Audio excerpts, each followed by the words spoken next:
نحمد اللہ تعالی ونصلی ونسلم علی رسولہ المجتبی وعلی آلہ وصحبہ وبارک وسلم دائما ابدا اما بعد اعوذ باللہ من الشیطان الرجیم بسم اللہ الرحمن الرحیم ان اللہ وملائکتہ یصلون علی النبی یا ایہا الذین آمنوا صلوا علیہ وسلموا تسلیما اللہم صلی وسلم وبارک علی سیدنا ومولانا ونبینا محمد النبی الامی الکریم وعلی آلہ واصحابہ اجمعین الصلاۃ والسلام علیک یا سیدی یا رسول اللہ وعلی آلک واصحابک یا سیدی یا حبیب اللہ۔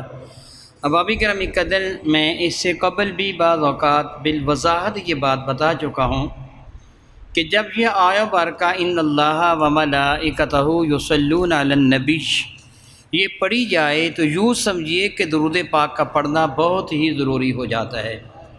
اس آیہ بارکہ کے دو حصے ہیں، ایک خبر ہے اور ایک امر ہے۔ اللہ تعالیٰ کے ارشاد ہے ان اللہ وملائکتہ یصلون علی النبی، بے شک یعنی یہ بات شک و شبہ سے بالاتر ہے کہ اللہ تعالیٰ وملائکتہ اس کے فرشتے یصلون علی النبی وہ صلاۃ بھیجتے ہیں نبی رحمت صلی اللہ علیہ وآلہ وسلم پر۔ یہ ہے خبر، اللہ نے اطلاع دی ہے یہ کہ اے ایمان والو سنو، اللہ تعالیٰ اور اس کے فرشتے حضور پر صلاۃ بھیجتے ہیں۔ اللہ تعالیٰ کا صلاۃ بھیجنا نزول رحمت ہے، یعنی اللہ تعالیٰ ہر وقت میرے نبی پہ رحمت نازل فرماتا رہتا ہے۔ یہ جملہ اسمیہ ہے اور یہ دوام و استمرار کو یہ مفید ہے کہ ہمہ وقت وہ رحمت نازل ہوتی رہتی ہے۔ ان اللہ وملائکتہ، اللہ تعالیٰ ہر وقت رحمت نازل فرماتا ہے، فرشتے ہر وقت دعائے رحمت کرتے ہیں۔ اللہ تعالیٰ کی جانب سے صلاۃ کا معنی ہوتا ہے نزول رحمت، اللہ کے سوا مخلوق کی طرف سے صلاۃ کا معنی ہوتا ہے دعائے رحمت۔ اللہ نے یہ ہمیں خبر دی کہ اللہ رحمت ہمہ وقت نازل فرماتا ہے، اللہ کے فرشتے دعائے رحمت کرتے رہتے ہیں، یہ خبر۔ اور پھر فرمایا یا ایھا الذین آمنو، اے ایمان والو، صلو علیہ وسلم تسلیما، یہ امر ہے، ایمان والو تم بھی صلاۃ و سلام پڑھتے رہا کرو۔ یعنی یہ حکم ہو گیا، پہلے خبر دی کہ اللہ اور اس کے فرشتے درود بھیجتے ہیں، پھر حکم دیا ایمان والو تم بھی بھیجو۔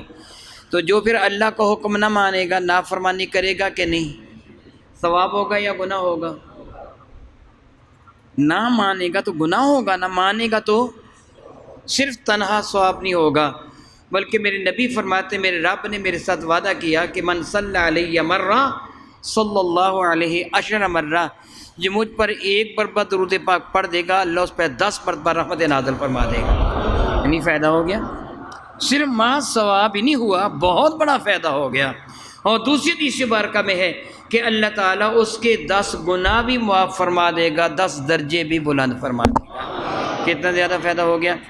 اس لیے یہ بہترین وظیفہ ہے کہ جب بھی کوئی یہ آیہ بارکہ تلاوت کرے ان اللہ و ملائکتہ درود پاک ضرور پڑھ لیں۔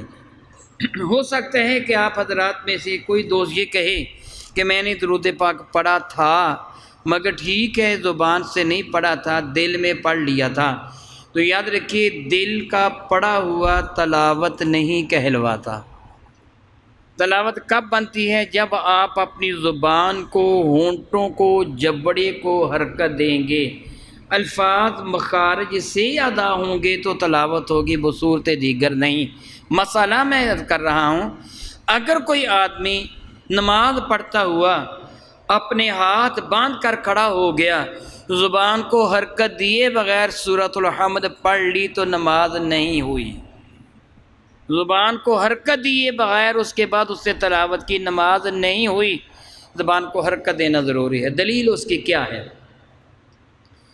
ایک صحابی نے دوسرے صحابی سے پوچھا کہ کیا رسول اللہ صلی اللہ تعالی علیہ وآلہ وبارک وسلم نماز ظہر اور نماز عصر میں تلاوت قراءت فرماتے تھے، قرآن کریم پڑھتے تھے؟ تو دوسرے صحابی نے جواب فرمایا ہاں پڑھتے تھے۔ یاد رکھیے میں نے صلاۃ الرسول کتاب کے اندر لکھا ہے احادیث مبارکہ کو کہ میرے کریم آقا کبھی کبھی ابتدا میں نماز ظہر اور نماز عصر پڑھتے ہوئے کوئی آیا برکہ بلند آواز سے بھی تلاوت فرما دیتے تھے، کیونکہ حضور تربیت فرماتے تھے تاکہ صحابہ کو پتہ چلے کہ نماز ظہر میں بھی قرات کی جاتی ہے۔ کبھی کبھی کوئی آیا برکہ بلند آواز سے پڑھ دیتے تھے، لیکن یہاں ایک صحابی نے دوسرے سے پوچھا کہ کیا رسول اللہ نماز ظہر اور عصر میں تلاوت فرماتے تھے؟ تو انہوں نے فرمایا کہ ہاں تلاوت فرماتے تھے۔ تو پہلے سائل نے، سوال کرنے والے صحابی نے دوسرے سے پوچھا تمہیں کیسے پتہ کہ حضور تلاوت فرماتے تھے؟ ان کا جواب تھا باضطراب لحیتہ، میں نے حضور کی ریش مبارکہ کو ہلتے ہوئے دیکھا تھا، حضور کی داڑھی شریف ہل رہی تھی، مجھے پتہ چل گیا پڑھ رہے ہیں۔ پتہ کیا چلا؟ پڑھنا کس کو کہا جائے گا؟ جب جبڑا حرکت کرے گا تبھی داڑھی ہلے گی نا۔ اگر ہم منہ بند رکھیں گے تو داڑھی تو نہیں ہلے گی، وہ تبھی ہلے گی نا جب منہ حرکت کرے گا۔ اس لیے تلاوت اس کو کہا جائے گا جس میں زبان اور ہونٹ حرکت کریں، اگرچہ آواز نہ بھی نکلے۔ آواز کا آنا ضروری نہیں ہے لیکن ان کا حرکت کرنے، اس لیے جب درود پاک کی آیا برکہ تلاوت کی جائے جس میں حکم ہے تو آپ درود پاک ضرور پڑھ لیجئے درود پاک۔ صلاۃ والسلام علیکہ یا سیدی یا رسول اللہ وعلی آلک و اصحابک یا سیدی یا حبیب اللہ، صلاۃ والسلام علیکہ یا سیدی یا رحمۃ للعالمین وعلی آلک و اصحابک یا سیدی یا شفیع المذنبین۔ جس طرح میں قبل عرض کر چکا ہوں بلند آواز سے پڑھ لیں، بڑی اچھی بات ہے، کان بھی سن کر عبادت میں مشغول ہو جاتے ہیں، لیکن بلند آواز سے پڑھنا ضروری نہیں ہے۔ بلند آواز سے پڑھنا ضروری نہیں، پڑھنا ضرور ہے، اور جتنے ادب سے آپ پڑھ لیں گے اسی قدر درجہ بلند ہو جائے گا۔ اس پہ صرف صلوات ہی نہیں ہے، سلام بھی ہے۔ تو آپ جانتے ہیں کہ جب آپ اپنے ہم عمر سے سلام کہتے ہیں، ہم مرتبہ سے، چھوٹے سے کہتے تو انداز اور ہوتا ہے، ہم مرتبہ ہوتے ہیں تو لا ابالی بن السلام علیکم کیا حال ہے، یا ٹھیک ہو، یہ انداز ہوتا ہے نا۔ لیکن جب اپنے ابا جی سے، اپنے استاد سے، اپنے پیر سے سلام کرتے تو پھر یہ انداز نہیں ہوتا، یہ نہیں کہا السلام علیکم پیر جی کی حال ہے، پھر تو ایسے نہیں کہتے نا، پھر ادب ہوتا ہے نا۔ پیر کو سلام کریں تو ادب ہے، استاد کو سلام کریں تو ادب ہے، سوچے جب نبی کو سلام کریں گے پھر کتنا ادب ہونا چاہیے، پھر کتنا احترام ہونا چاہیے۔ اس لیے سلام پڑھتے ہوئے بہت ہی عاجزی، انکساری اور احترام کو پیش نظر رکھیں کہ میں کسی عام بندے کو سلام نہیں کر رہا، میں محبوب خدا کو سلام کر رہا ہوں، میں اپنے کریم آقا کی خدمت فیض دجت میں۔ اس لیے بلند آواز سے ضروری نہیں ہے، جی چاہے تو پڑھیں، کوئی حرج بھی نہیں ہے، لیکن ادب و احترام ضرور ہونا چاہیے۔ بیٹھ کر پڑھیں، جتنی عاجزی کے ساتھ پڑھیں۔ بحمد اللہ تعالیٰ ثم الحمد للہ تعالیٰ آپ حضرات کے لیے یہ بات میں امید رکھتا ہوں خوش کن ہوگی، خوشخبری ہوگی کہ انشاءاللہ تعالیٰ جل وعلا اس آنے والے اتوار سے، کل کو ہفتہ ہے، پرسوں اتوار ہے، انشاءاللہ تعالیٰ گلشن سعید میں تعلیم القرآن کورس سالانہ شروع ہو رہا ہے۔ میں نے آپ کو اس لیے کہا کہ آپ کے لیے چیز مبارک کی ہے، خوشی کی خبر ہے کہ میرے نبی فرماتے ہیں، صحیح بخاری شریف کی حدیث مبارکہ ہے، حضرت معاویہ راوی ہیں، کتاب العلم ہے، حدیث مبارکہ ہے، میرے نبی فرماتے ہیں وَمَن يُرِدُ اللَّهُ بِهِ خَيْرًا، وَمَن جو سو بندہ، یوریدو یہ ارادے سے ہے کہ جس کسی کے لیے ارادہ فرماتا ہے اللہ تعالیٰ بِهِ خَيْرًا، لفظ خیر بھی اردو میں استعمال کرتے ہیں، خیر کا معنی کیا ہوتا ہے؟ بھلائی۔ جس بندے کے لیے اللہ بھلائی کا ارادہ فرماتا ہے کہ میں اس بندے کے درجات بلند کر دوں، اس پر اپنی رحمت نازل فرما دوں، قیامت کے دن میں اس کو عزت و عظمت کا لباس پہنا دوں، قیامت کے دن میں اس کو عزت کا تاج پہنا دوں، اللہ فرماتا ہے، میرے نبی فرماتے ہیں یفقہ فی الدین، اللہ تعالیٰ اس کو دین کی سمجھ عطا فرما دیتا ہے۔ میرے نبی فرماتے ہیں قیامت کے دن کچھ لوگوں کو میدان معاشر میں جب افراتفری کا زمانہ ہوگا، افراتفری کا دور ہوگا، کھینچا تانی کا ہے، نامہ اعمال تر رہے ہیں، نیکیوں اور بدیوں کا موازنہ ہو رہا ہے، کافر چیخ و پکار کر رہے ہیں، ایمان والے اللہ تعالیٰ کا شکر ادا کر رہے ہیں، ادھر یہ عمل ہوگا۔ میرے نبی فرماتے کچھ لوگوں کو اللہ تعالیٰ جنت کے ایسے تاج عطا فرمائے گا جن کی روشنی سورج کی روشنی پر بھی غالب ہوگی۔ مراد یہ ہے کہ ان کی روشنی اتنی ہوگی، جس طرح آپ جانتے ہیں کہ دن کو تارے نظر آتے ہیں، جی کسی کو آتے ہیں، کہتے ہیں نا فلاں کو دن کو تارے نظر آ گئے، کسی کو آتے ہیں، ویسے نہیں آتے۔ کیوں نہیں آتے؟ کہ ستاروں کی روشنی کم ہوتی ہے، سورج کی روشنی، اس لیے ہمیں وہ ستارے نظر نہیں آتے، مگر وہ تاج ایسے ہوں گے کہ ان کی روشنی سورج کی روشنی میں بھی نظر آ رہی ہوگی۔ میرے نبی فرماتے کچھ لوگوں کو اللہ تعالیٰ قیامت کے دن ایسے تاج پہنائے گا کہ جن کی روشنی سورج کی روشنی پر بھی غالب ہوگی۔ لوگ آپس میں گفتگو کریں گے، ان کے اعلیٰ لباس کو، پوشاک کو دیکھ کر، ان کے تاجوں کو دیکھ کر لوگ آپس میں کہیں گے یہ نبی ہیں، کیا یہ رسول ہیں، کیا یہ پیغمبر ہیں، کیا یہ مخلصین ہیں، صدیقین ہیں، شہداء ہیں، صالحین ہیں، یہ کون لوگ ہیں جن کو آج میدان محشر میں عزت کی اتنی بلندی پہ رکھا گیا ہے، ان کے سروں پر جنت کے تاج سجا دیے گئے، ان کو جنت کا لباس پہنا دیا گیا، یہ کون ہیں؟ تو پھر ان کو بتایا جائے گا یہ وہ خوش قسمت والدین ہیں جن کی اولاد نے قرآن کریم کو پڑھا پھر اس کے مطابق عمل بھی کیا، جنہوں نے دین کو سیکھا اس کے مطابق، جنہوں نے اپنی اولاد کو علم دین پڑھایا، سکھایا اور اولاد نے سیکھ کر عمل بھی کیا، یہ والدین ہیں۔ پھر میرے نبی فرمانے لگے خود بتاؤ جس کے اپنے گھر میں آفتاب ہوگا اس کا عالم کیا ہوگا؟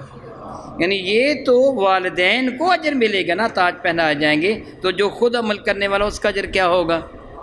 اس لیے میں نے کہا کہ الحمدللہ تعالیٰ وہ برکتوں والے ایام آ رہے ہیں، آپ علم حاصل کریں، علم حاصل کریں، علم پر عمل کرنے کے لیے، علم حاصل کریں گے علم پر عمل کرنے کے لیے، اور انشاءاللہ تعالیٰ جل وعلا اللہ تعالیٰ کا احسان و کرم اگر سامنے آ رہا تو میں نے ارادہ کیا ہے کہ اس سال میں قرآن کریم کا ترجمہ یا حدیث نبویہ کا ترجمہ اس انداز سے کروں گا کہ انشاءاللہ تعالیٰ کورس میں حصہ لینے والوں کے لیے آئندہ قرآن پاک کو سمجھنا آسان ہو جائے گا۔ ہم بہت سارے الفاظ اردو میں استعمال کرتے ہیں جو عربی کے الفاظ ہیں، وہ اردو میں ہم نے کبھی غور نہیں کیا اس جانب، اردو میں استعمال کرتے ہیں، ہوتے وہ عربی کے الفاظ ہیں، استعمال ہم اردو میں کریں، جس طرح ابھی تھوڑی دیر پہلے میں نے کہا وَمَن يُرِيدُ اللَّهُ بِهِ خَيْرًا، یریدو ارادہ سے ہے، جس کے لیے اللہ ارادہ فرماتا خیرہ بھلائی کا، یہ بھی اردو زبان میں لفظ استعمال کرتے ہیں۔ یعنی اس طرح میں ترجمہ کروں گا تاکہ سمجھ آ جائے، اور اس کا فائدہ کتنا زیادہ ہوگا، کتنا زیادہ فائدہ ہوگا۔ صحیح بخاری صحیح مسلم کی حدیث برکہ حضرت سیدنا ابی ہریرہ سے مروی ہے، میرے اور آپ کے کریم آقا تاجدار اربوجم شفیع معظم رحمت عالم کے ارشاد گرامی قدر ہے، من سلک طریقاً یلتمس فیہ علما، من سلک جو کوئی چلا، لفظ سلک کا معنی ہوتا ہے وہ ڈوری، وہ دھاگا جس میں موتیوں کو پرویا ہوا ہوتا ہے، ایک موتی دوسرے موتی کے ساتھ ملا ہوا ہوتا ہے، راہ ایک دوسرے کے ساتھ ملی ہوئی جگہ کو کہتے ہیں، ٹوٹی ہوئی جگہ کو راستہ نہیں۔ میرے نبی فرماتے ہیں من سلک طریقاً جو کوئی چلا ایسے راستے پر یلتمس فیہ علما، کہ اس کا مقصد یہ تھا کہ میں علم حاصل کرنا چاہتا ہوں، یعنی جو کوئی اپنے گھر سے اس نیت کے ساتھ چلا کہ میں علم حاصل کرنا چاہتا ہوں، سہل اللہ، سہولت اردو زبان میں استعمال کرتے ہیں نا، اس کا معنی کیا ہوتا ہے؟ آسانی۔ سہولت کا معنی کیا ہے؟ آسانی۔ یہاں میرے نبی کیا فرماتے؟ سہل اللہ، اللہ آسان کر دے گا اس کے لیے، لہو اس کے لیے، بھی اس وجہ سے، طریقاً الی الجنہ جو علم حاصل کرنے کے راستے پہ چلے گا اللہ اس کے لیے جنت کا راستہ آسان فرما دے گا۔ اپنے گھر سے وہ چلا کہ میں علم حاصل کرنے کے لیے جا رہا ہوں، اور حقیقت میں اس کا ہر قدم جنت کی جانب اٹھے گا۔ میرے اور آپ کے کریم آقا رسول عربی کے ایک اور ارشاد گرامی قدر ہے کہ جتنے قدم اٹھا کے وہ علم حاصل کرنے کے لیے عالم دین کی خدمت میں مدرسہ کے پاس آئے گا، عالم دین کے پاس آئے گا، ہر قدم، یہ امام راضی نے نقل کیا تفسیر کبیر میں کہ یختلف علی باب عالم، وہ اپنے عالم دین کے دروازے کی طرف قدم اٹھاتا ہے اور واپس جاتا ہے، ہر قدم کے بدلہ میں اللہ تعالیٰ 1 سال کامل کی عبادت کا ثواب اس کے نام اعمال میں لکھ دیتا ہے۔ اگر وہ 100 قدم اٹھا 50 قدم اٹھا کے گیا، 50 قدم اٹھا کے آیا، تو کل قدم کتنے ہوئے؟ 100۔ تو 100 قدم اٹھانے پر اسے اللہ 100 سال کی عبادت کا ثواب عطا فرما دیتا ہے۔ پھر یہ بات مبارک ہی ہے کہ نہیں؟ میں نے کہا کہ آپ کو میں خوشخبری سنا رہا ہوں کہ وہ الحمدللہ تعلیم القرآن کورس شروع ہو رہا ہے۔ جتنے قدم اٹھا کے جاؤ گے، میرے اور آپ کے کریم آقا رسول عربی کے صحابی سیدنا جابر بن عبداللہ، آپ نے کئی مرتبہ ان کا نام سنا ہوگا، وہ غزوہ خندق کے موقع پر جنہوں نے کھانا تیار کیا تھا، تھوڑا سا ایک بکری ذبح کر کے، وہ واقعہ آپ نے سنا نا، وہ 1500 صحابہ کرام نے کھانا کھایا تھا۔ بہرحال وہ جابر بن عبداللہ رضی اللہ تعالیٰ عنہ یہ بنو سلمہ کی بستی میں رہتے تھے۔ اللہ تعالیٰ آپ کو اور میں شیفین کی زیارت کا شرف عطا فرمائے۔ بنو سلمہ کی بستی کہاں ہے؟ مسجد قبلتین جس علاقہ میں ہے، مسجد قبلتین بنو سلمہ کی بستی میں ہے۔ میرے کریم آقا تاجر بوجم شفیع معظم رحمت عالم نے ان بنو سلمہ والوں کو، سیدنا جابر ان خاندان والوں کو بلایا، فرمایا کہ مجھے ایک بات کا پتہ چلا۔ یا رسول اللہ فرمائیے کیا حکم ہے؟ فرمانے کہ تم مسجد نبوی کے قریب آنا چاہتے ہو، مسجد نبوی سے کئی کلومیٹر، شاید 4-5 کلومیٹر ہوگی، مجھے یاد دعویٰ نہیں ہے لیکن فاصلہ ہے، شاید 4-5 کلومیٹر کا فاصلہ، یا جتنا بھی ہے گا مجھے صحیح نہیں ہے فاصلہ۔ الحمدللہ کئی مرتبہ میں نے زیارت کی ہے، لیکن گاڑی میں جاتا ہوں زیارت کرنے کے لیے، وہ تو بڑا اوپر سے چکر وغیرہ لگا کے گاڑی وہاں پہنچتی ہے، شاید وہ براہ راست پیدل چلنے والوں کے راستہ تھوڑا کم ہوگا۔ مسجد نبی شیفا کے ہمسائیگی میں کچھ مکان بک رہے تھے، اور انہوں نے ارادہ کیا کہ ہم یہ مکان خرید لیتے، مسجد کے قریب آ جائیں گے اور حضور کی خدمت میں حاضری کی آسانی ہو جائے گی۔ یوں ہی اذان ہوئی، ہم مسجد میں چلے گئے، اور صحابہ کرام با جماعت پھر میرے نبی کے پیچھے حضور کی اقتداء میں۔ ان کی تو عادت تھی، بعض صحابہ کرام جو دور دراز کے علاقوں کے رہنے والے ہوتے تھے، بعض اوقات نماز عشاء مسجد میں پڑھ کر یہیں رات بیٹھے رہتے کہ فجر پڑھ کے جائیں گے۔ وہ تو بڑے پابند تھے نماز کے حضور کی اقتداء میں، کس کو کیا معلوم کہ دوبارہ موقع ملے گا کہ نہیں ملے گا۔ میرے کریم آقا کی اقتداء میں نماز پڑھنے کا بڑا شوق رکھتے تھے، بڑے شائق تھے، اور یہ یہاں سے آیا کرتے تھے روزانہ، بنو سلمہ کی بستی سے چلتے اور مسجد نبی شیفا میں ہر نماز کے لیے پہنچتے۔ میرے کریم فرمانے کے میں نے سنا ہے کہ تم نے یہ پروگرام بنایا کہ مسجد کی ہمسائیگی میں آ جاؤ۔ عرض کیا یا رسول اللہ، جی ہاں ہمارا یہی ارادہ ہے کہ اذان ہوگی جلدی جلدی مسجد میں پہنچ جایا کریں گے۔ میرے کریم فرمایا کہ نہیں، وہیں رہو، وہیں رہو۔ پھر فرمانے کی معلوم ہے کیوں؟ عرض کیا یا رسول اللہ شاہ فرمائیے۔ فرمانے کہ اللہ فرماتا ہے وَقَدِّمُوا وَآثَارَهُمْ، جتنے قدم تم اٹھا کے آتے ہو میں اللہ ان قدموں کو گنتا ہوں۔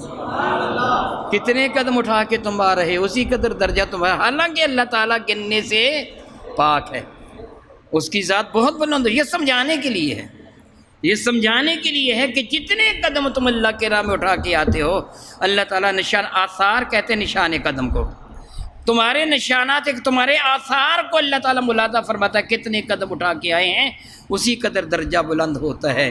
تو میں کہہ رہا تھا کہ علم دین حاصل کرنے کے لیے جتنے قدم اٹھا کے جاؤ گے، ہر قدم پر اللہ تعالیٰ جل وعلا درجہ بلند فرمائے گا۔ میرے نبی فرماتے ہیں کہ سہل اللہ لہ بہ طریقا الی الجنہ، اللہ تعالیٰ اس کے لیے جنت کا راستہ آسان فرما دیتا ہے۔ وما اجتماع کسے کہتے ہیں؟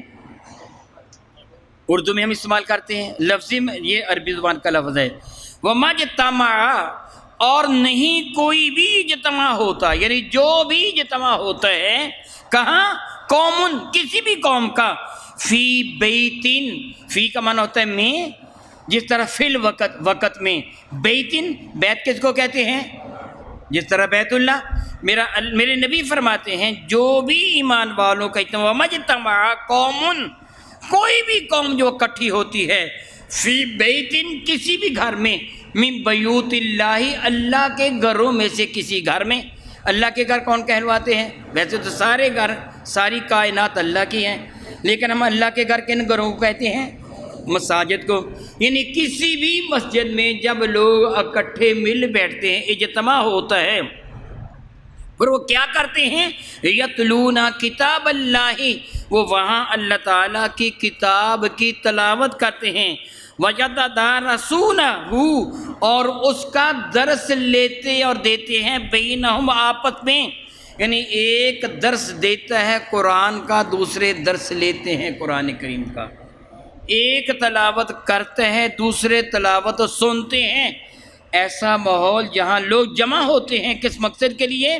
قرآن پاک سننے کے لیے، کہ ایک تلاوت کرے گا باقی بیٹھ کے سنیں گے۔ وہ تھے عربی، سننے والے بھی سنانے والے بھی، جس طرح میں اردو میں گفتگو کر رہا ہوں اور آپ کو وضاحت کرنے کی ضرورت نہیں، آپ کو سمجھ آ رہی ہے، آپ کے سامنے مجھے وضاحت کرنے کی ضرورت نہیں ہے، آپ کو سمجھ آ رہی۔ اس طرح وہ قرآن پاک پڑھتے تھے، سامعین کو سمجھ آ جاتی تھی۔ جو درس دینا ہوتا ہے وہ ہوتا ہے اس میں گفتگو کرنا، تدریس کرنا، تفصیل کے وزن پر، یہ اس کو کھول کر بیان کرنا، جس طرح تفسیر بیان کی جاتی ہے۔ میرے نبی نے فرمایا تلاوت کرتے ہیں، پھر اس کی تدریس کرتے ہیں، پڑھتے ہیں، پڑھاتے ہیں، سیکھتے ہیں، سکھاتے ہیں بین و آپس میں۔ اللہ، مگر ہوتا کیا ہے؟ نزلت علیہم السکینہ، اللہ تعالیٰ ان پر سکون قلب کا نزول فرماتا ہے۔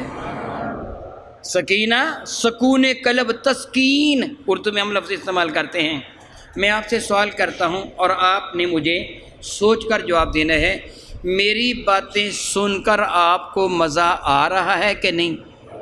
سارے بتائیں گے۔ لطف آ رہا ہے کہ نہیں؟ یہ کس چیز کا آ رہا ہے؟ چیز کھائیں تو زبان کو لطف آتا ہے، ذائقے کا مزہ آتا ہے، سریلی آواز سنیں تو کان کو مزہ آتا ہے، خوشبو سونگے تو ناک کو مزہ آتا ہے، اگر خوش منظر دیکھے تو آنکھوں کو مزہ آتا ہے۔ آپ کو کس چیز کا مزہ آتا ہے؟ یہ تسکین کا، نزول سکینہ کا مزہ ہے جو ہماری روح کو آ رہا ہے، جو ہماری روح کو آ رہا ہے، یہ ہے نزول سکینہ۔ اور یہ کس بات کی دلیل ہے؟ پنکھے چل رہے ہیں، دلیل کس بات کی ہے؟ کہ بجلی آ رہی ہے، بجلی نہ آ رہی ہو تو پنکھے نہیں چل سکتے تھے۔ آپ کو سکون آ رہا ہے، معلوم ہو رہا ہے کہ اللہ تعالیٰ کی جانب سے نزول سکینہ ہو رہا ہے، آپ کا بیٹھنا اللہ قبول فرما رہا ہے۔ اگر وہ قبول نہ فرماتا تو نزول سکینہ بھی نہ ہوتا۔ میرے نبی فرماتے ہیں کہ جہاں قرآن پاک کی یوں تلاوت کی جاتی ہے، اس کا درس دیا جاتا ہے، قرآن و حدیث کا ذکر کیا جاتا ہے، اللہ تعالیٰ سکینہ کا نزول فرماتا ہے۔ اور ارشاد فرمایا وغشیتہم الرحمہ، غشیہ کسی کو ڈانپ لینا، اردو میں لفظ غشیہ ہم استعمال کرتے ہیں کہ نہیں؟ بلکہ پنجابی میں بھی استعمال کرتے ہیں۔ غشی سے مراد کیا ہوتا ہے؟ کسی کا بے ہوش ہو جانا۔ غشی کا لفظی معنی ہوتا ہے ڈانپ لینا، کیونکہ اس کی عقل کو بیماری ڈانپ لیتی ہے، وہ بے ہوش ہو جاتا ہے۔ بے ہوش کا معنی جس کا ہوش نہیں ہے، غشی اس کی عقل کو بیماری نے ڈانپ لیا، اس کی ہوش باقی نہ رہی، اس کو کہتے ہیں غشی۔ تو غشیہ کا معنی کیا بنا؟ ڈانپ لینا۔ میرے نبی فرماتے ہیں غاشیتہم الرحمہ، ان کو اللہ کی رحمت ڈانپ لیتی ہے۔ جس طرح کو بندہ خیمے کے اندر آ گیا، آپ مسجد کے اندر موجود ہیں، اب آپ کو مسجد کے در و دیوار اور چھت نے ڈانپ رکھا ہے، انہوں نے ڈانپ رکھا ہے۔ آپ نے لباس پہنا، آپ کے لباس نے آپ کے بدن کو، سبحان اللہ، رب کی رحمت بندے کو اپنے دامن محبت میں لے لیتی ہے۔ کتنا درجہ بلند ہو جاتا اس بندے کا جو قرآن پاک سیکھتا اور سکھاتا ہے، جو درس قرآن کریم کے لیے آتا ہے۔ میرے نبی فرماتے ہیں وَخَفَّتْهُمُ الْمَلَائِکَةُ، خَفَّتْهُمُ الْمَلَائِکَةُ، خفت چھپا لینا، خفیہ کر لینا۔ کیا بلا؟ کسی چیز کو چھپا خفیہ کر لینا۔ یعنی فرشتے ان کو اپنے پروں میں سمیٹ لیتے ہیں، ان کو ڈھانپ لیتے ہیں۔ میرے نبی فرماتے ہیں وَذَكَرْهُمُ اللَّهُ فِي مَنْ عِنْدَهُ، اللہ اکبر اللہ اکبر اللہ اکبر۔ رب کائنات کا ارشاد ہے فَاذْكُرُونِي اذکرکم، بندو تم میرا ذکر کرو میں، میرے نبی فرماتے ہیں پھر اللہ ان ذکر کرنے والوں کا جو درس قرآن کریم حاصل کر رہے ہوتے ہیں، دے رہے ہوتے ہیں، سن رہے ہوتے ہیں، اللہ ان کا ذکر کرتا ہے فی من عندہ، ان کے سامنے جو رب کے حضور حاضر ہے۔ سبحان اللہ، بندے تیرا مرتبہ کتنا بلند ہو جاتا ہے کہ تیرا اللہ فرشتوں کے سامنے تیرا ذکر فرما رہا ہوتا ہے، اور فرشتوں جاؤ دیکھو میرے بندے کس طرح مجھے یاد کر رہے ہیں، کس طرح میرا تذکرہ کر رہے ہیں۔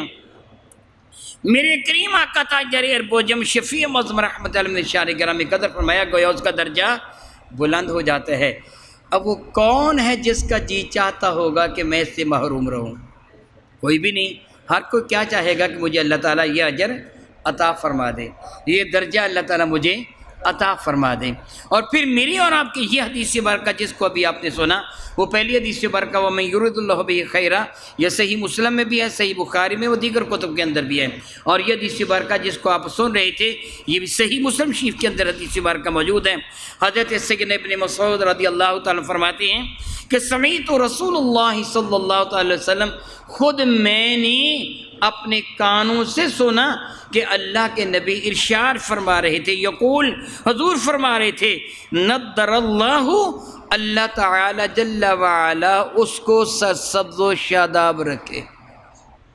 نضر اللہ اس کا معنی ہوتا ہے کسی کو خوش و خرم رکھنا، کسی کو سرسبز و شاداب رکھنا، کسی کو شاد و آباد رکھنا۔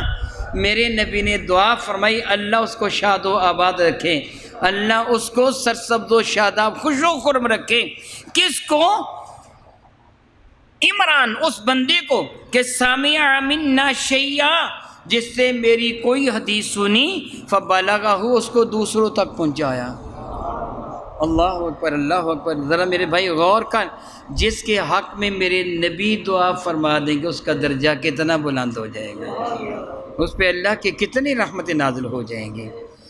الحمدللہ تعالیٰ ثم الحمدللہ تعالیٰ، آپ بہت اچھی طرح واقف ہیں، دنیا کے حصول کے لیے، دنیا کے رزق کو حاصل کرنے کے لیے ہم دوسرے ملکوں میں چلے جاتے ہیں کہ نہیں؟ ماں باپ کو چھوڑ جاتے ہیں، بہن بھائیوں کو، بیوی بچوں کو چھوڑ جاتے ہیں، بچے بیوی پاکستان میں ہیں، ہم دوسرے ملک میں کام کرنے کے لیے چلے جاتے ہیں، جی ویزا لگوا کر دعائیں کرواتے ہیں، جی دعا کرو ویزا لگ جائے۔ لوگوں کو معذاللہ رشوت تک دیتے ہیں، جی ویزا لگ جائے، کیا ہوگا جی؟ وہاں جا کے کون سے درختوں سے اپنے آپ سے روپے پیسے توڑ کے لانے ہیں، شدید محنت کر کے، مشقت کر کے، مزدوری کر کے پھر کما کے لاتے ہیں۔ دوسرے ملکوں میں کیوں جاتے ہیں جی؟ تھوڑی سی رقم ہے زیادہ مل جائے گی، ٹھیک ہے نا؟ دوسرے ملک میں حصول دولت کے لیے جاتے ہو تو دین کی دولت حاصل کرنے کے لیے کیوں نہیں آتے؟ دنیا کی دولت، پھر یہ دنیا کی دولت۔ چند دن پہلے اب بھی میرے پاس موبائل کے اندر وہ تصویر ہے، شاید آپ میں سے بھی کئی دوستوں کو، مجھے بھی کسی نے بھیجی ہے، ایک قبر کی تصویر ہے۔ وہ قبر اجڑی ہوئی قبر ہے اور اس کے سرہانے تختی لگی ہوئی ہے اور وہ پڑھی جاتی ہے یہ کس کی قبر ہے؟ میری عادت ہے میں نام نہیں لیا کرتا۔ یہ قبر پاکستان کے بہت بڑے صنعت کار کی قبر ہے۔ حضرت قائد اعظم نے جب وہ پاکستان یہ بنا تھا، حضرت قائد اعظم نے اس گروپ کو کہا تھا تم پاکستان میں اپنی ملیں لگاؤ۔ ان کی مل فیصل آباد میں بھی آج کل نہیں ہے، وہاں کالونی بن گئی ہے، راول پنڈی میں بھی ہے، لاہور میں بھی، کراچی میں بھی۔ وہ ایک نہیں کئی 100 کمپنیوں کا مالک وہ بندہ تھا، ایک ارب نہیں کئی خرب کروڑ ڈالر کا وہ مالک تھا۔ پاکستان کے امیر ترین لوگوں میں اس کا ذکر ہوتا تھا، اور آج کل اس کا داماد پاکستان کے نمبر 1 امیر لوگوں میں ہے، جس کی کئی بینکیں ہیں اور اتنی اس کی جائیدادیں ہیں داماد کی کہ گنا نہیں جا سکتا۔ اس کی قبر، میں آپ سے ایک سوال کرتا ہوں، مجھے بتائیے، آپ جانتے ہیں کتنے بیوروکریٹس ہیں، کتنے وہ سیاستدان ہیں، کتنے وہ دوسرے لوگ ہیں کہ جن کے بینکوں میں کروڑوں اربوں یا خربوں روپے ہیں پاکستان اور بیرون پاکستان، کیا وہ ان کو کبھی نکلواتے ہیں؟ ان کا خرچہ تو اوپر سے پورا ہو رہا ہے، ملنے چاہ رہی ہیں، روزانہ کے روزانہ وہ مزید جمع ہو رہے ہیں نا۔ جب وہ مر جائیں گے تو ان کے وہ خربوں ڈالر جو دوسرے ملکوں کی بینکوں میں ہیں وہ ان کے کام آئیں گے یا کافروں کے کام آئیں گے؟ ان کی تو اولاد کو بھی ضرورت ہے، ان کی اولاد کو چلتے ہی وہ فیکٹریاں دے کے جا رہے ہیں، ملنے دے کے جا رہے ہیں، جائیدادیں دے کے جا رہے ہیں، ان کے بچوں کی بھی بے شمار وہ جائیدادیں ہیں، بینک بیلنس ہے، گاڑیاں ہیں، ان کو بھی ضرورت ہی پڑے گی۔ پھر یہ جو دولت جمع کی ان کے کس کام آئے گی؟ جو ہم دولت جمع کرتے کس کام آتی ہے؟ جب بندہ مر جاتا ہے، میں نے ابھی بتایا اس کی قبر بھی اجڑی ہوئی ہے، جب مر جاتا ہے تو سوائے نیک اعمال کے کچھ بھی کام نہیں آتا۔ میرے کریم آقا کا سمجھانے کا انداز بڑا پیارا تھا۔ بندے تو کہتا ہے یہ میرا ہے، یہ میرا ہے، یہ میرا، تیرا کیا ہے؟ وہ جو تو نے کھایا اور نکال دیا۔ بھی ہم کھاتے ہیں پاک حلال صاف اور ستھرا، نکالتے ہیں پلید اور گندا کر کے۔ ایسی ہے نا، وہ پیشاب یا پاخانے کی شکل میں جو نکالتے ہیں پلید اور گندا ہوتے ہیں، وہ کھایا اور پھر گندا نکال دیا، پہنا اور پرانا کر کے اتار دیا۔ تیسری وہ چیز ہے جو تو نے نیک عمل کی، اپنے رب کی رضا کی خاطر آگے بھیجا، یہ ہے تیرا، باقی تو تیرا کچھ بھی نہیں ہے۔ میں کتنا بھی خوبصورت گھر بنا لوں، میں کروڑوں ڈالر جمع کر لوں، میں کئی ملیں بنا لوں، کیا مرنے کے بعد کوئی مل، کوئی ڈالر، کوئی گھر، کوئی مکان، کوئی دکان، کوئی گاڑی، کوئی پیجارو میرے ساتھ جائے گی؟ خالی ہاتھ جاؤں گا میں، میرے ساتھ پھر کون جائے گا؟ میرا عمل۔ میرے کریم آقا علیہ السلام کے ارشادات، تین چیزیں ہیں جو مرنے والے کے ساتھ ہوتی ہیں، جو وفا کرتی ہیں، یہ بے وفائی کرتی ہیں۔ ایک اس کا مال ہوتے ہیں، ایک اہل و عیال ہوتے ہیں، اور تیسرے اس کے اعمال۔ ایک مال دولت، اور دوسرا اہل و عیال، بیوی بچے بہن بھائی قبیلہ کنبہ خاندان، اور تیسرا اعمال جو اس کی کرتوتیں ہیں۔ سب سے پہلے مال بے وفائی کرتا ہے۔ ابھی یہ چار پائی پہ پڑا آنکھیں بند کرتا ہے، اس کا مال کسی اور کا ہو جاتا ہے، ایسے ہے کہ نہیں؟ اب یہ جائیداد میں اپنا تصرف نہیں رکھتا، جیب کی رقم کو بھی نکال نہیں سکتا، اپنی تجوری کی چابی وہ نہیں بتا سکتا فلاں جگہ پڑی ہے۔ سب سے پہلے اس کی آنکھیں بند کرتے اس کا مال اس سے بے وفائی کرتا ہے، پھر اس کی بیوی، اس کے بچے، اس کی بہن، اس کے بھائی، اس کے عزیز و اقربا، رشتہ دار زیادہ سے زیادہ اس کی قبر تک جاتے ہیں، پھر وہ بھی واپس آ جاتے ہیں۔ بتا قبر میں تیرے ساتھ کون ہوتا ہے؟ میرے نبی فرماتے صرف تیرے اعمال ہوتے ہیں جو قبر میں تیرے ساتھ ہیں۔ بے وقوف نہ بن، جو تیرے ساتھ وفا کرنے والے ہیں اس کے ساتھ تو بھی وفا کر، اپنے اعمال کی فکر کر۔ اگر ہم دنیا کی دولت کے پیچھے بھاگ رہے ہیں تو ہمیں اپنی آخرت بھی کچھ نہ کچھ بنا لینی چاہیے۔ اور پھر آپ کو ایک دعوت فکر یہ بھی دے رہا ہوں، قرآن کریم میں میرا اللہ ارشاد فرماتا ہے وَمَنْ أَحْسَنُ قَوْلًا مِّمَّنْ دَعَا إِلَى اللَّهِ وَعَمِلَ صَالِحًا۔ وَمَنْ أَحْسَنُ کون، ومن اور کون ہے، احسن اردو میں لفظ میں استعمال کرتے حسین، احسن حسین ترین، سب سے زیادہ پیارا۔ ومن احسن قول کہتے بات کو، اس کس کی بات سب سے پیاری ہے؟ اللہ کو۔ ومن احسن قول ممن دعا الی اللہ، اللہ کو سب سے پیاری آواز اس کی لگتی ہے جو لوگوں کو اللہ کی جانب بلا رہا ہوتا ہے، اس کی آواز سب سے پیاری لگتی ہے۔ تو سب سے بڑے داعی الی اللہ میرے نبی ہیں، گویا پوری کائنات میں اللہ کو سب سے زیادہ محبوب آواز میرے نبی کی آواز ہے۔ اور پھر اس کے بعد دیگر انبیاء علیہ السلام، صلحاء، وہ اہل بیت اطہار، صحابہ کرام، پھر جو بھی اللہ کی جانب بلانے والے اسٹیپ وائز، ان کی آواز اللہ کو پیاری لگتی ہے۔ صرف پیاری ہی نہیں لگتی بلکہ اللہ جس سے پیار فرماتا اس کو اجر کیا دیتا ہے، یہ بھی غور کیجئے، جس سے پیار فرماتا اس کو اجر کیا دیتا ہے۔ میرے نبی فرماتے ہیں جو لوگوں کو نیکی کی دعوت دیتے ہیں اذان کہتا ہے۔ اذان کا لفظی معنی ہوتا ہے اعلان کرنا، اذن اجازت کو کہتے ہیں، ہم اردو میں استعمال کرتے ہیں۔ اذان کا لفظی معنی کیا ہوتا ہے؟ اعلان۔ تو اب اذان دینے والا اعلان کرتا ہے، پہلے اللہ تعالیٰ کی توحید کی گواہی دیتا ہے، پھر سب سے پہلے اللہ تعالیٰ کی عظمتوں کا تذکرہ کرتا ہے، اللہ اکبر اللہ اکبر، پھر اشہد اللہ الہ کہہ کے اللہ تعالیٰ کی توحید کی گواہی دیتا ہے، پھر میرے نبی کی رسالت کی گواہی دیتا ہے۔ یہ بطور تمہید سب کچھ کہتا ہے، بتاتا ہے میں کون ہوں۔ اللہ تعالیٰ کی عظمتوں کا تذکرہ کر کے اللہ اکبر کہہ کے اشہد اللہ الہ اشہد ان محمد رسول اللہ کہہ کے بتاتا ہے میں کون ہوں، میں اللہ اس کے رسول کی گواہی دینے والا ہوں۔ پھر ایک دعوت دیتا ہے، وہ دعوت والا کیا ہوتی ہے؟ حی علی الصلاۃ، کیا معنی بنتا ہے؟ آؤ نماز پڑھیں۔ یہ دعوت دیتا ہے نا، آؤ نماز پڑھیں، وہ لوگوں آؤ نماز پڑھیں۔ میں عام بندہ نہیں ہوں، میں کافر نہیں ہوں، میں اللہ اور اس کے رسول کی رسالت کی گواہی دینے کے بعد تم کو دعوت دے رہا ہوں۔ میں نے رسول اللہ کے حکم کے مطابق اللہ کی بات کرنی ہے، تمہیں بلا رہا آؤ نماز پڑھے۔ پھر وہ بتاتا ہے حی علی الفلاح، محض نماز ہی نہیں ہے بلکہ یہ تو کامیابی کی کنجی ہے، آؤ کامیابی کی جانب۔ یہی کہتے ہیں نا، میرے نبی فرماتے ہیں، حدیث مبارکہ صحیح حدیث مبارکہ ہے، میرے قریب فرماتے ہیں کہ اذان کی آواز سن کر جتنے لوگ نماز پڑھنے کے لیے آتے ہیں اللہ تعالیٰ ان سب کے برابر اذان دینے والوں کے ثواب دے دیتا ہے۔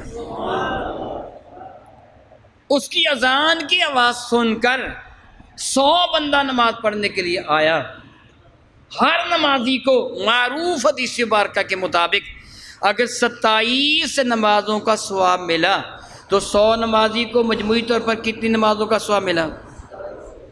2700، 2700 نماز کا ثواب۔ تو پھر مؤذن کو کتنا ملا؟ ان سب کے برابر 2701 نماز کا ثواب۔ 2727 نمازیں اپنی اور 2700 وہ 2727 نمازوں کا ثواب تنہا مؤذن کو مل گیا۔ کیوں مل گیا؟ اس سے لوگوں کو نیکی کی جانب۔ ابھی تھوڑی دیر پہلے میں تفسیر کبیر کے حوالہ سے کہ امام راضی نے نقل فرمایا کہ جو علم دین حاصل کر، میرے نبی فرماتے ہیں، امام راضی نے اپنی جانب سے نہیں حدیث نقل کی ہے کہ حضور نے فرمایا جو علم دین حاصل کرنے کے لیے جاتا ہے ہر قدم پر کتنا ثواب ملتا ہے؟ 1 سال کی عبادت کا۔ کتنا بنا؟ اگر وہ 100 قدم اٹھا کے گیا اور آیا تو کتنا ہوگا نا؟ 50 قدم اٹھا کے گیا اور آیا تو کتنا ثواب ملا؟ آپ نے مسجد سے باہر جانا ہے نا، دیکھیے کتنے قدم اٹھا کر اپنی سواری تک آپ جاتے ہیں، آپ کو پتہ چل جائے گا کتنا فاصلہ میں نے طے کیا۔ 100 سال کی عبادت کا ثواب۔ اگر آپ کے کہنے پر 10 بندے درس قرآن کریم میں آ گئے تو ہر ایک کو کتنا ثواب ملا؟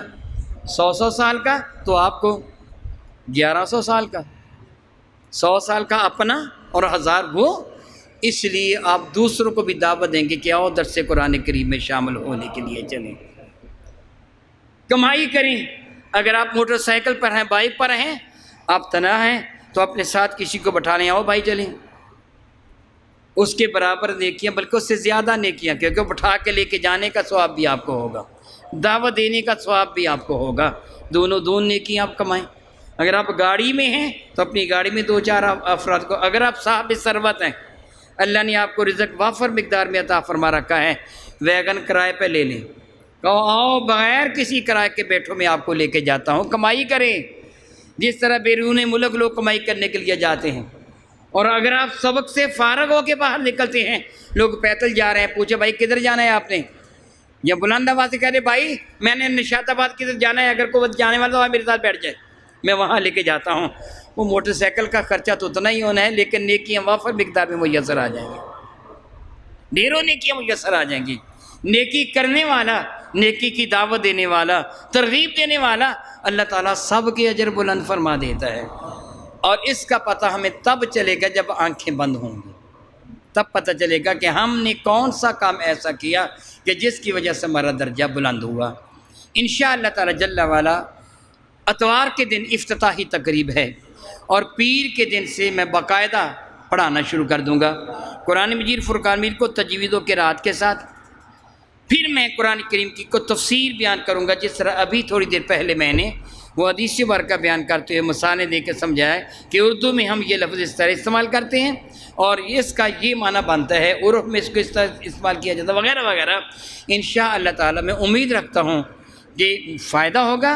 اگر اللہ نے مجھے زندگی دی، اس کا منظور ہوا، تو انشاءاللہ تعالی اتوار کے دن یعنی پرسوں، کل ہفتہ پرسوں درس قرآن کریم کی افتتاحی تقریب ہوگی اور دورانیہ ہوگا صبح۔ آج کل بلا جماعت عموماً کتنے بجے ہوتی ہے؟ تقریباً 4:20 یا 4:30 بجے، کہیں 4:30 بجے ہوتی ہوگی، کہیں 4:20 پر ہوگی۔ 5:30 بجے سے لے کے 7 بجے تک، تقریباً 7 بجے تک۔ کوئی پہلے اٹھ کے آنا چاہے، کوئی بندے ایسے ہوتے ہیں جو تھوڑی دیر بیٹھ سکتے ہیں، وہ تھوڑی دیر بیٹھ جائیں، پہلے اٹھ کے آنا چاہیں پہلے اٹھ کے آ جائیں، آخر تک بیٹھنا چاہتے ہیں آخر تک بیٹھے رہیں۔ جیسے کسی کو کام کی ضرورت ہو وہ آنا چاہے تو آ سکتا ہے، کون سا کسی پکڑ کے بٹھا لینا ہے، لیکن کوشش کیجئے جتنی بھی نیکی حاصل کر سکتے ہیں کر لیجئے۔ میں دعا کرتا ہوں رب کائنات میرے کریم آقا حضور رسول مرشد کے اس وسیلہ جیلہ سے مجھے اور آپ کو احکامات شرعیہ صحیح طریقے سے سمجھنے، پھر ان پر عمل کی توفیق و ہمت عطا فرمائے۔ آمین ثم آمین۔ وآخر دعوانا ان الحمد للہ رب العالمین۔